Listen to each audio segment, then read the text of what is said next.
მოგესალმებით ხალბატონებო და ბატონებო, ვაგრძელებთ ვენი ვიდის გადაცემებს. მე ამ გადაცემების წამყვანი სოსო სალუქვაძე ვარ.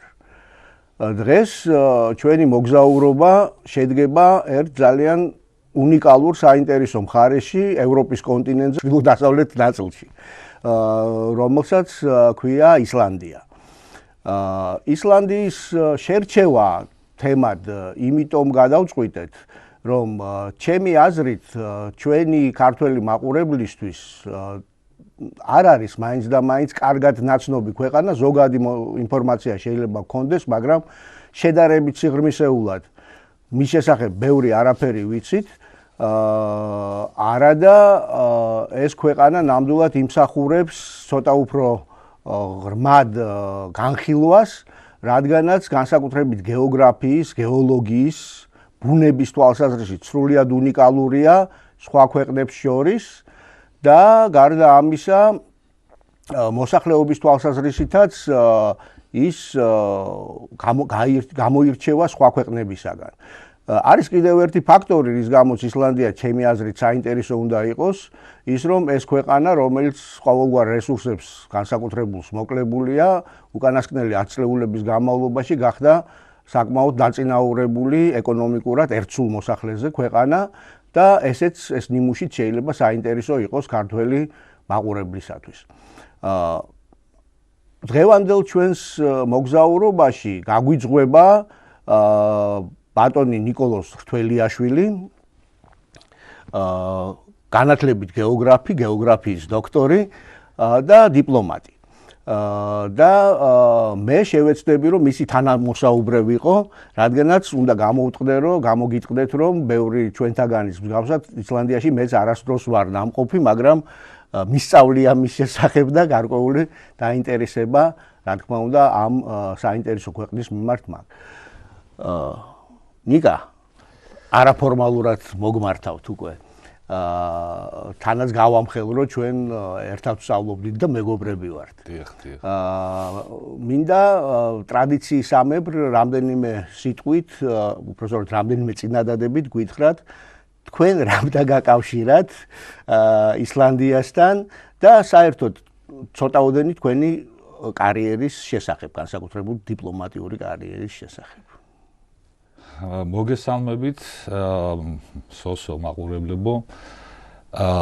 ჩემთვის პატივია მართლა ამ გადაცემაში მოსვლა, რადგანაც მე ყოველთვის ვადევნებ ხოლმე თვალყურს და საკმაოდ საინტერესოა ჩემთვის. მადლობთ კომპლიმენტის.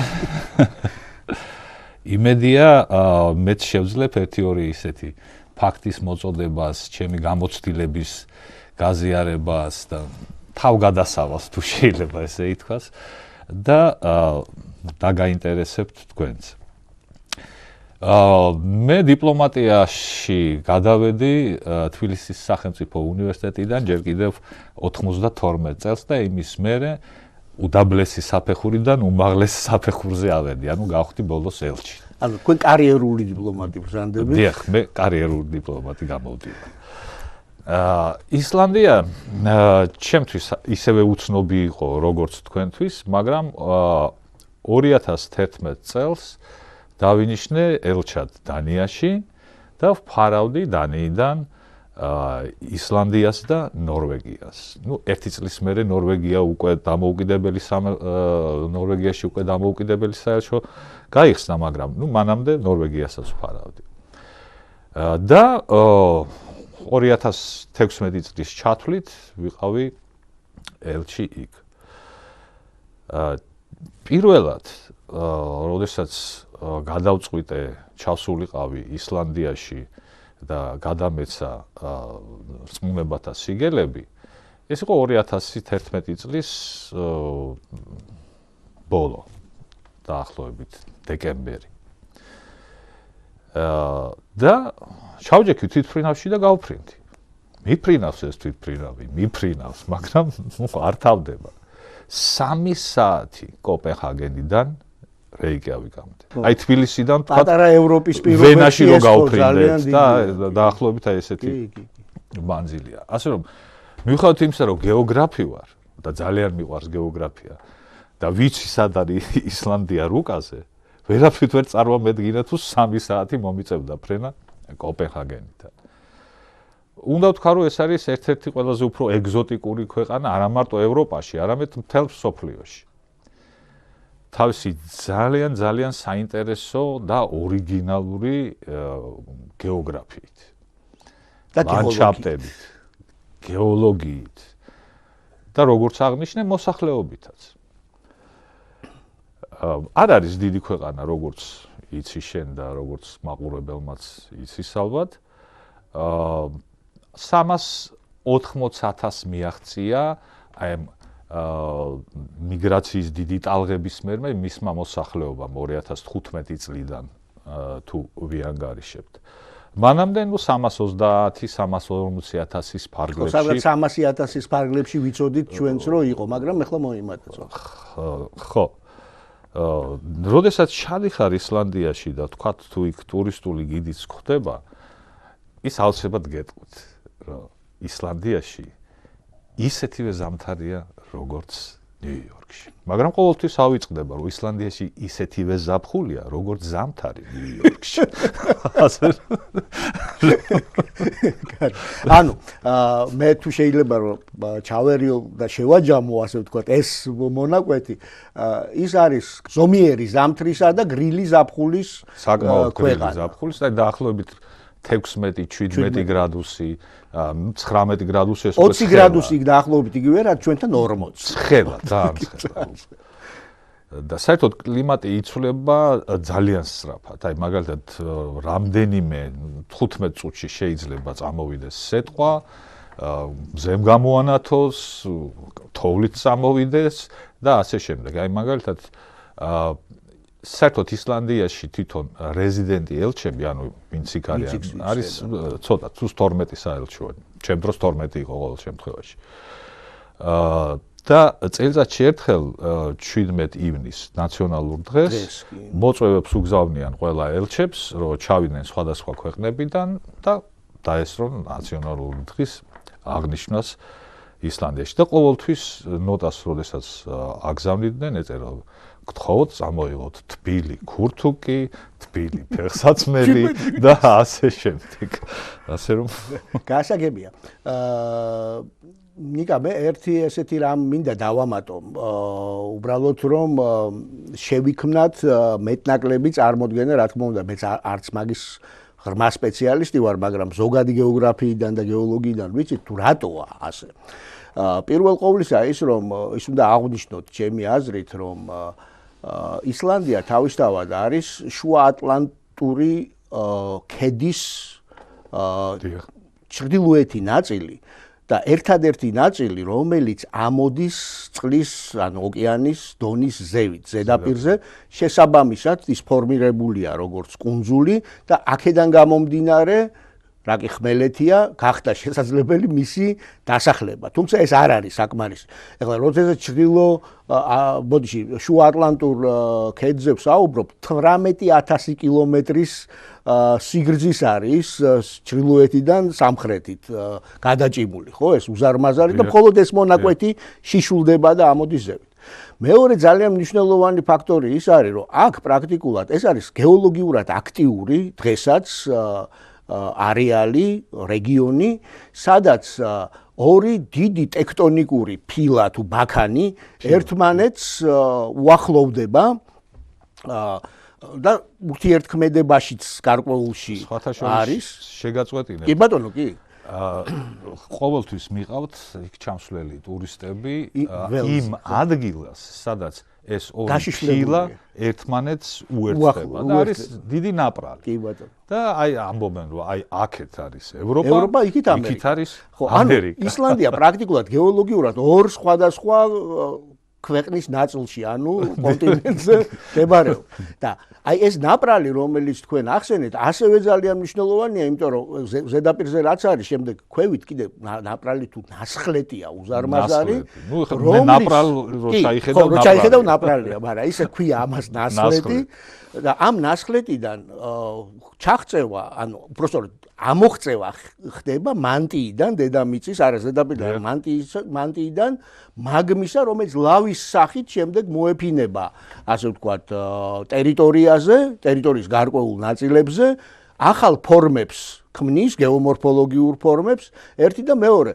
აი ამ აქტივობის გამო არის სწორედ რომ აქ ვულკანური პროცესები და ასევე გეიზერები, რომლითაც ცნობილია ეს მხარე, ასე უხვია.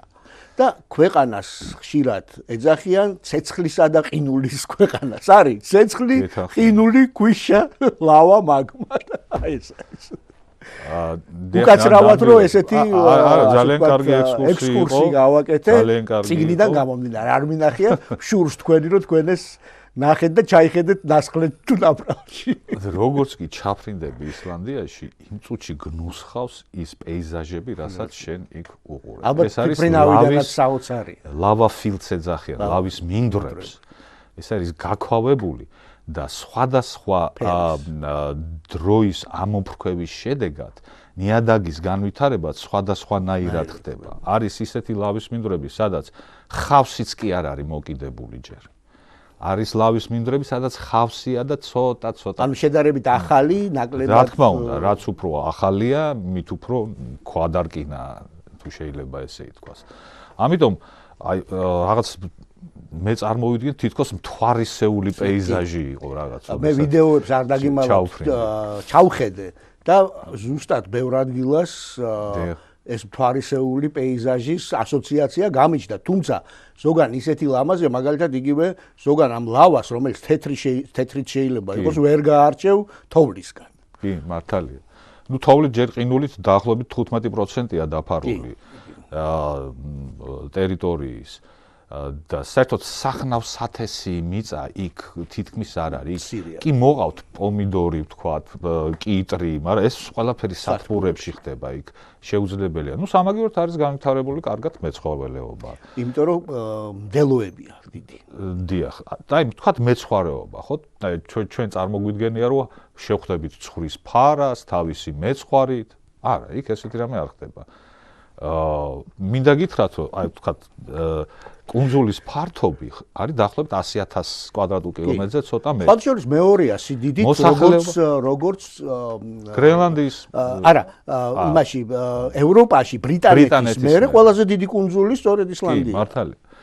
და ეს ფართობზეც მოსახლეობა იცით როგორ არის განაწილებული, აი ვთქვათ იმ 380,000-დან 250,000 ცხოვრობს რეიკიავიკსა და მის გარშემო დასახლებებში. დანარჩენი, ესე იგი 100,000 კვადრატული კილომეტრი არის მხოლოდ რაღაც დაახლოებით 150,000 მოსახლისათვის. ანუ ქვეყანა ფაქტიურად ცარიელია. ცარი ხა წარმოვიდგინოთ საქართველოს 70,000 კვადრატული კილომეტრია და დაუმატოთ სომხეთი დაახლოებით 30,000 კილომეტრი, 28,000, ხო? აი ეს არის დაახლოებით. აი ეს არის ისლანდია და აი ამ ტერიტორიაზე რო ცხოვრობდეს მარტო 100 ქუთაისის ხელა მოსახლეობა. დაახლოებით აი ეს. ესია ესე და თან ეხლა რა მაგის პასუხია, მაგრამ რა კი ჯერ ბუნებაზე და გეოლოგია, გეოგრაფიაზე ვსაუბრობთ. მე მახსოვს, როდესაც ჩვენ სტუდენტები ვიყავით, გეოგრაფიულ სახელებს გვასწავლინდნენ და ვიცით, რომ მაგალითად ისლანდიაში არის ვულკანი ჰეკლა. კიდევ ძალიან ბევრია. მაგრამ მე მახსოვს დატომღაც დამახსოვრდა და დღემდე არ დავიწყებია ყველაზე მაღალი მწვერვალის სახელი, რომელიც არის ჰვანადალ სუნუკური. და ისლანდიური სახელების გამოთქმა, ჩემი აზრით, მათ შორის გეოგრაფიული სახელების არანაკლებ ძნელია, ვიდრე ევროპელებისთვის ჩვენი გვარების გამოთქმა. და ის ვულკანი, რომელმაც გააჩერა მთელი ევროპა 2010 წელს, როდესაც ამოიფრქვა, მისი სახელი იცით რა? არა, ვერ დავიმახსოვრე. ძალიან რთულია. იაფიალალიოკული. შეიძლება ბოლომდე სწორად ვერ გამოვთქვი, მაგრამ დაახლოებით ეს ბოლომდე სწორად ვერც მე გამოვთქვი და ვერც თქვენ, იმიტომ რომ როდესაც უსმენ თუ როგორ გამოთქვავენ ამას ისლანდიელები, მე რო უთხრა ხა ჰვანადალ სუნუკური, ვერ მიხვდებიან რას ველაპარაკები, როგორც ჩანს, იმიტომ რომ მათი ბგეროვანი სპეციფიკა ძალიან განსხვავდება და საკმაოდ განსხვავდება ჩვენისგან და იქ შიში რა გადადის, ვთქვათ, და რომელ ასოს, მაგალითად ალტინგი, ამაზე ვისაუბრებთ ალბათ, არის მათი პარლამენტი, თანაც როგორც ირღვევა უძველესი პარლამენტი სოფლიოში. მაგრამ ისინი althings ამბობენ, this უფრო ამბობენ და ის აი როგორი ასოა, იცით? ლათინური ო და შუაში ხაზილოვანი.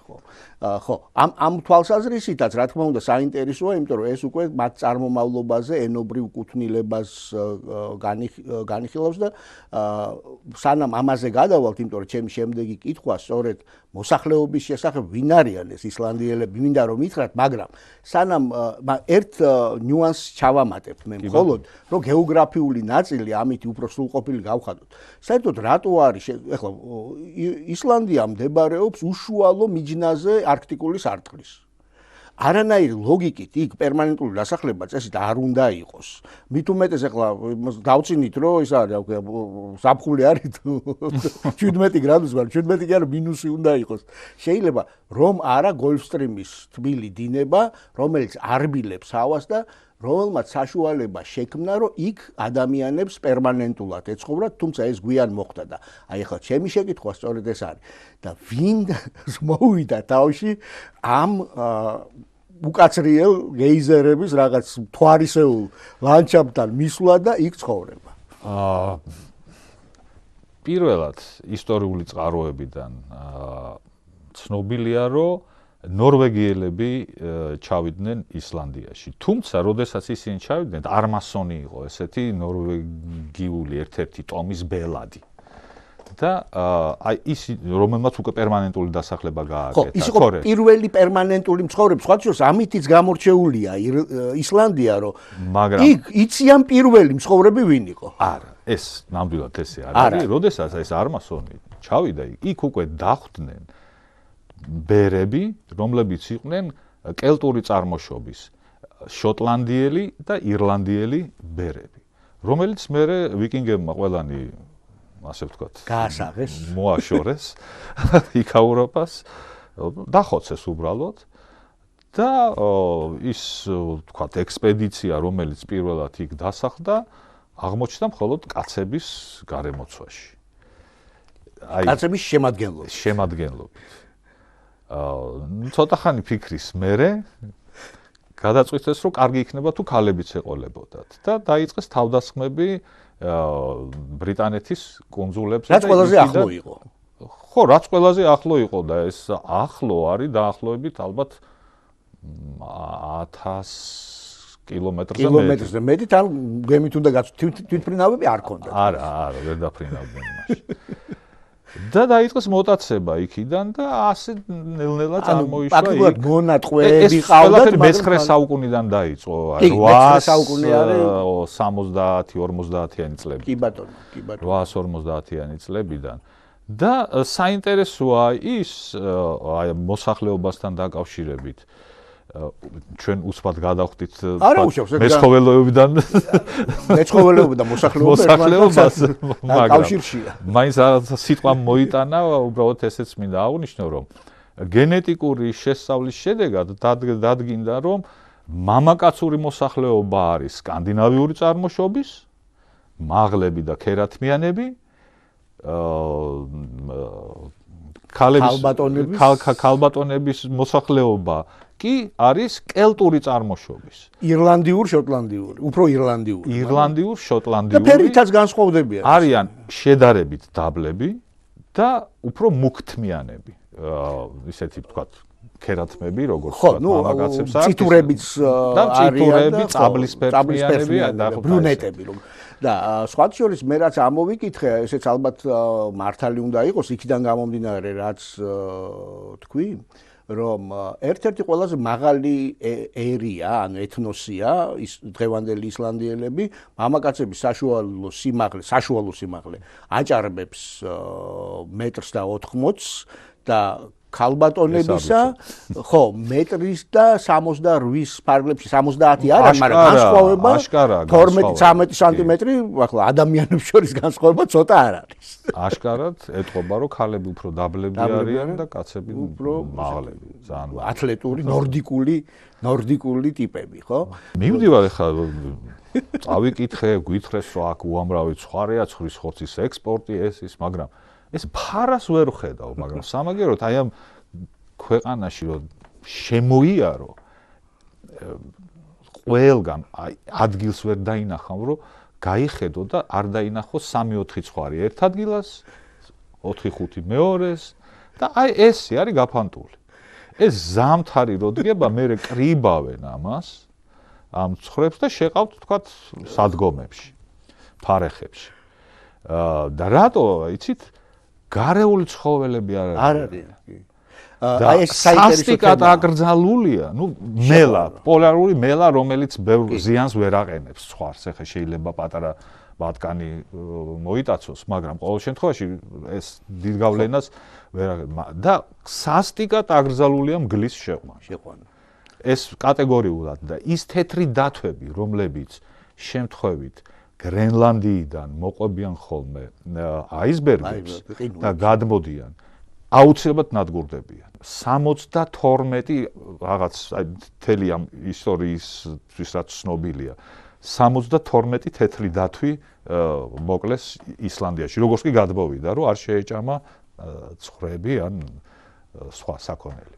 სხვა შორის რასაც ამბობ, ეს იმაში აისახება საბოლოო ჯამში ასევე ამოკითხულილა რაც ვიცი, რომ 400,000 ისლანდიელი ხო ცხოვრობს და 600,000 ცხვარი ცხოვრობს. ანუ ცხვრები უფრო ჭარბობენ ვიდრე ადამიანები.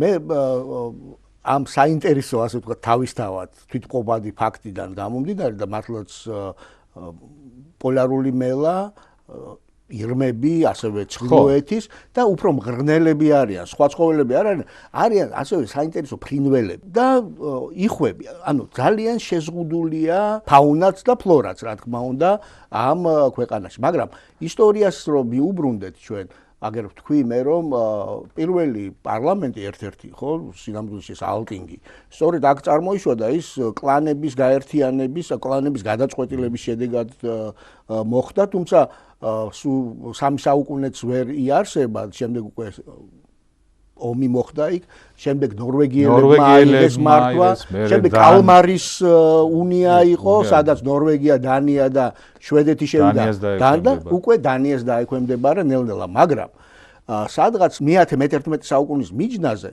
ორი საოცარი რამ განხორციელდა ამ კუნძულიდან, ერთი იყო გრენლანდიაში გადასვლა და იქ რამდენიმე საუკუნით დასახლდნენ, მაგრამ შემდეგ ამოწყდა ის დასახლება, ან უკან დაბრუნდნენ და მეორე ნიუფაუნდლენდზე, ან პირველი ევროპელები სწორედ ერიკ წითურის მეთაურობით იყო ის, რომ მათ აღმოაჩინეს, მაგრამ ესეც ხანგრძლივი არ აღმოჩნდა, ანუ ახალი აღმოჩენები გახდა საჭირო, რომ ევროპელები საბოლოოდ იქ დამკვიდრებულიყვნენ.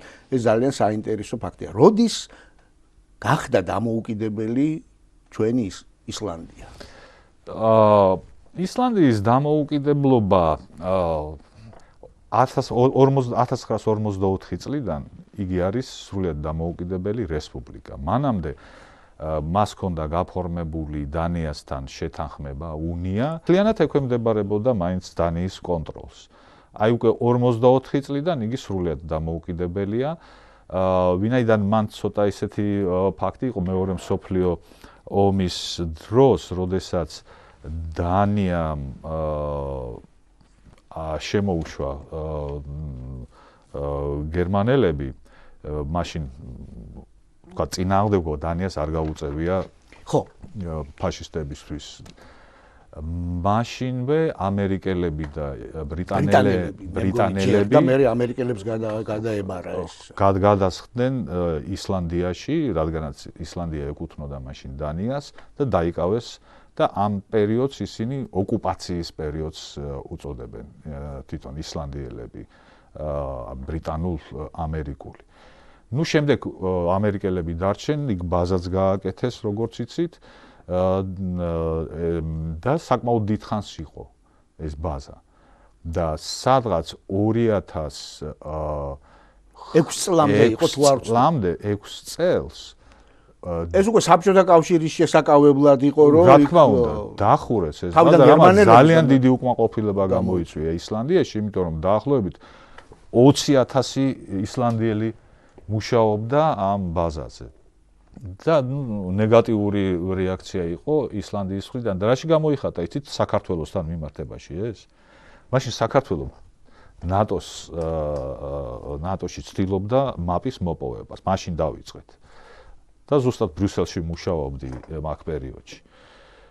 ელჩის მოადგილედ და აი მან ყოველთვის ვადგვედი ჩვენ სიას, რომელი ქვეყანაა ჩვენსკენ, რომელია ჩვენს წინააღმდეგ, რომელია ნეიტრალური, რომელია პოზიტიურად, ნეგატიურად და ასე შემდეგ. საერთოდ ისლანდიას თქვათ დიდი წონა ალიანსში არ აქვს. თუმცა ვეტოს უფლებით სარგებლობს. ქვეყანა, რომელსაც ჯარი არ აყავს ნატოში, მაგრამ ყავს სანაპირო დაცვა, ასე ვთქვათ. ხო. მაგრამ ვეტოს უფლება აქვს და ჩვეულებრივი თუ ვერ დაითანხმებ მას არაფერი გამოვა. და არც ძალიან დიდი მისია აქვს ისლანდიას ნატოში და არც დიდი აქტიურობით გამოირჩევა. და უცბად აღმოჩნდა, რომ ისლანდია წინააღმდეგია ჩვენთვის, რომ მაპი მოგცენ. დავიწყეთ შეკითხვები, ქექვა, ასე ვთქვათ, ხო, რა ხდება, რატო? აი, ამერიკის ჯინაზე. თურმე, თქვენ ხო დახურეთ ბაზა? ხო. ჩვენ სამაგიეროდ ხარს ხო უჭერთ საქართველოს მათ. ესეთია საერთაშორისო ურთიერთობები, რომ შეიძლება სხვების, ასე ვთქვათ, თამაშებს შეეწირო, ხო. ძალიან საინტერესოა და ეხლა რა კი აი ამ პერიპეტიებზედაც ვთქვით ჩვენ, ალბათ ისიც უნდა ვახსენოთ, რომ ერთ-ერთი ძალიან მნიშვნელოვანი სამიტის ადგილი იყო რეიკიავიკი თავის დროზე, სადაც გორბაჩოვი და რეიგანი 86 წელს. 86 წელს, მაგრამ შეხვდნენ ერთმანეთს და ამას საკმაოდ დიდი გამოხმაურება ჰქონდათ. და საერთოდ რეიკიავიკი ყველაზე ჩრდილოეთით მდებარე დედაქალაქი ყოფილა თურმე მსოფლიოში.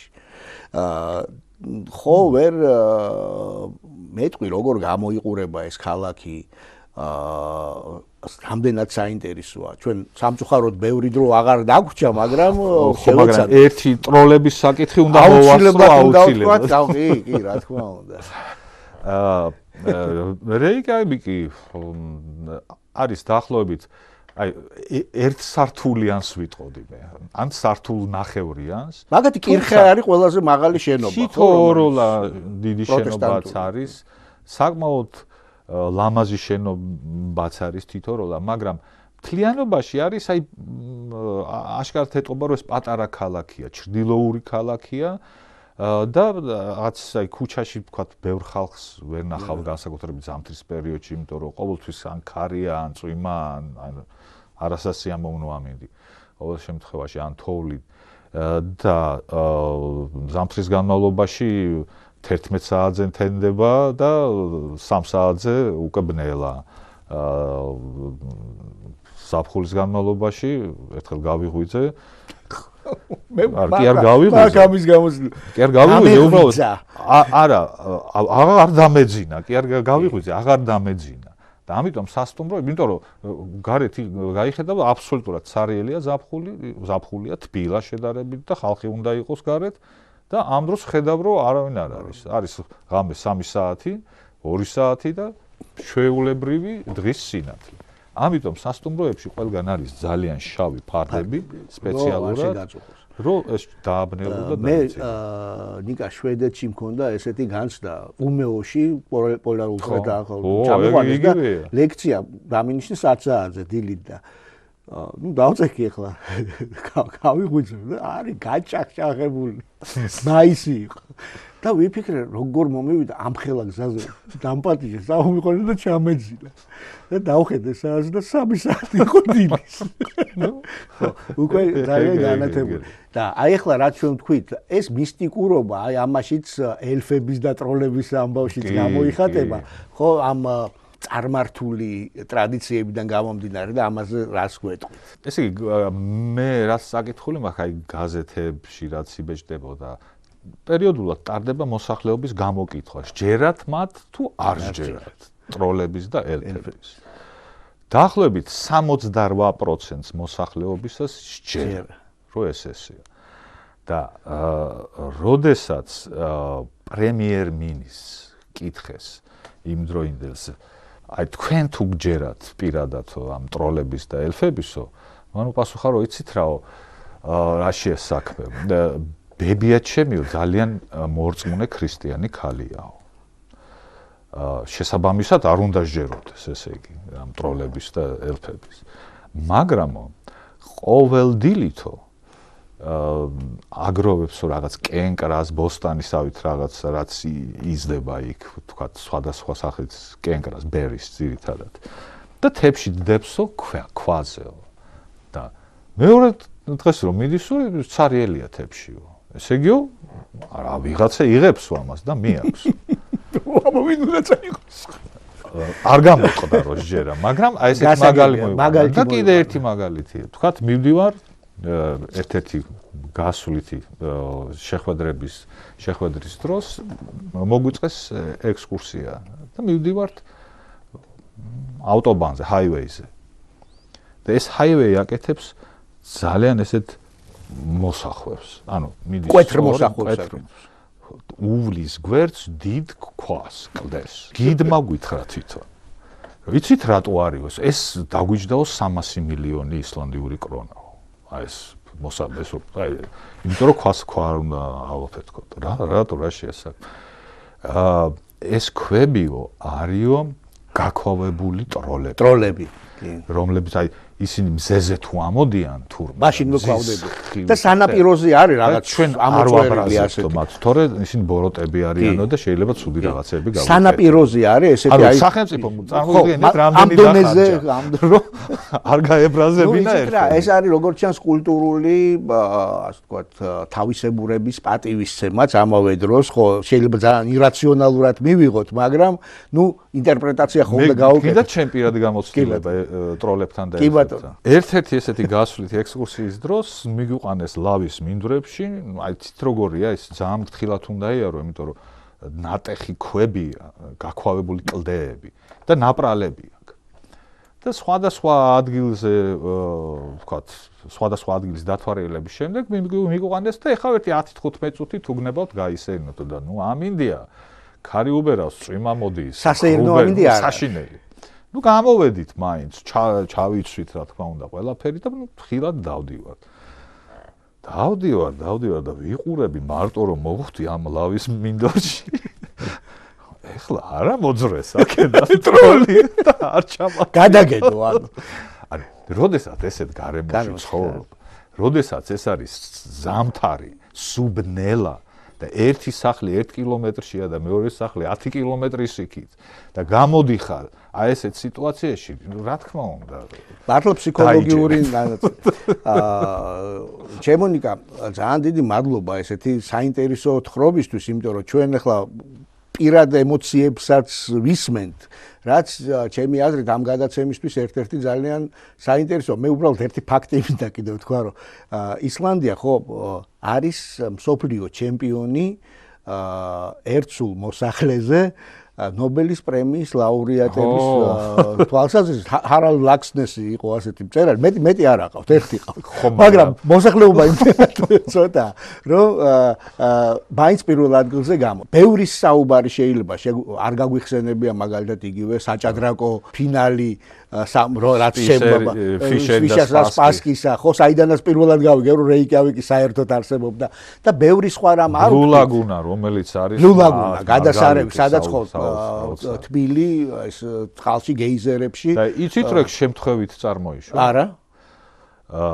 ისლანდიაში თქვათ გათბობა, ცხელი წყალი, ენერგია ეს მთლიანად გეიზერებს. ანუ ან ცხელი წყალი, ან უბრალოდ ცხელი ჰაერი მიწიდან.